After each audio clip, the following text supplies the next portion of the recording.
So guys இந்த all new Hyundai electric கிரெட்டாவில் பார்த்தீங்க அப்படின்னா ஒரு 3 ஃபீச்சர் பற்றி பார்க்க போகிறோம். அதில் 2 ஃபீச்சர் ஃப்ரண்ட் சீட்டில் இருக்குது. ஸோ இப்போ நம்ம என்னென்னு பார்க்கலாம்.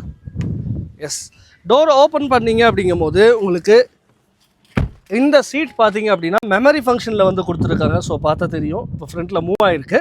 ஸோ 1 and 2 2 டிரைவருக்கு ஏற்ற மாதிரி உங்களுடைய சீட் மெமரி ஃபங்க்ஷனை வந்து உங்களால் வச்சுக்க முடியும். தென் அதுக்கு அடுத்து ஸ்டேரிங்கோட ரைட் சைடில் தான் நமக்கான டிரான்ஸ்மிஷன் வந்து கொடுத்துருக்கு. ஷிஃப்ட் பை ஒயர் அப்படிங்கிற டிரான்ஸ்மிஷன் டெக்னாலஜியில் கொடுத்துருக்காங்க. ஒரு டாகல் சுவிட்சில் தான் இருக்குது. ஸோ மேலே நீங்கள் டிரைவ் பண்ணிக்கலாம். சென்ட்ரலில் நியூட்டர், தென் அதுக்கு அடுத்து உங்களுக்கு கீழே பார்த்தீங்கன்னா ரிவர்ஸுங்கிற மோடு ஒன்று கொடுத்துருக்கு. தென் சைடில் உங்களுக்கு பார்க்கிங் பட்டனும் கொடுத்துருக்கு. கூடவே பார்த்தீங்கன்னா டிரைவ் மோட் இங்கே கொடுத்துருக்காங்க, இக்கோ, நார்மல், ஸ்போர்ட். ஸோ மூணாவது என்னென்னு பார்க்கும்போது பின்னாடி சீட்டுக்கு போய் பார்த்துருவோம் வாங்க. தேர்ட் ஃபீச்சர் என்னென்னு பார்த்தீங்கன்னா ரியர் சீட்டில் உங்களுக்கு வந்துட்டு V2L அப்படிங்கிற ஆப்ஷன் கொடுத்துருக்காங்க. மற்ற வண்டியில் பார்க்கும்போது நமக்கு வெளியே இருந்து தான் வந்து V2L ஆப்ஷன் கொடுத்துருப்பாங்க. ஸோ இங்கே கீழே பார்த்தீங்க அப்படின்னா இந்த இடத்துல வந்து ஒரு ஃப்ளக் பாயிண்ட் இருக்குது. ஸோ நீங்கள் இது இப்படி ஓப்பன் பண்ணிவிட்டு இந்த ஃப்ளக் பாயிண்ட்டை யூஸ் பண்ணி நீங்கள் வந்துட்டு உங்களோட அப்ளையன்சஸ் அண்ட் லேப்டாப்ஸை வந்து சார்ஜ் பண்ணிக்க முடியும். உள்ளே இருந்து V2L ஃபங்க்ஷன் வந்து ஃபர்ஸ்ட் டைம் இன் கிரெட்டாவில் கொடுத்துருக்காங்க.